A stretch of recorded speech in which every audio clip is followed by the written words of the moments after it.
Hey, this is Richard Christy, and you're listening to Talking Metal. I remember thinking, wow, Death is based in Orlando. I'd really love to move to Orlando and get to meet the great Chuck Schuldiner, who was one of my idols.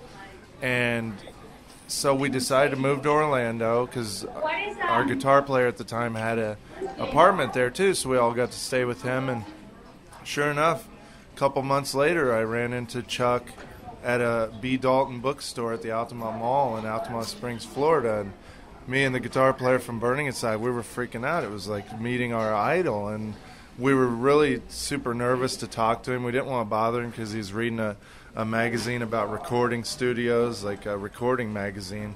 And we finally went up and said something, just like, hey, Chuck, we're huge fans. And he was so nice, so humble, and we ended up talking to Chuck for a long time, like 30 minutes, 45 minutes, about metal. And then I started to run into Chuck at different metal parties. Like the scene, even in a pretty big town like Orlando, the metal scene, everybody gets to know each other. And so a lot of Chuck's friends became my friends, and then I started seeing Chuck at metal parties and shows and things, and word got around that I was a drummer. And then when he was looking for a drummer, a friend of mine was a guitar player in a band called Wicked Ways, and also the singer from Wicked Ways were really good friends with Chuck, and they said to Chuck, hey, you should let this guy Richard audition for Death. He's a big fan, and he's also a drummer. So I went and brought my drums to Chuck's rehearsal space, and I was so nervous. I was like freaking out, but I knew the songs like the back of my hand because I had been playing along to Death songs since I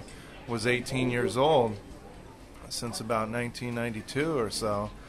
And I think we jammed through about 4 or 5 songs in the audition. It was about 3 songs from Human. I think we played Flattening of Emotions, Lack of Comprehension, Together as One, and then I think we did a song off Individual Thought Patterns.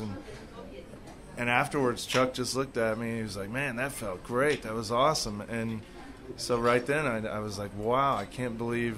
And even then it wasn't for sure. He told me a few days later that I was definitely in the band.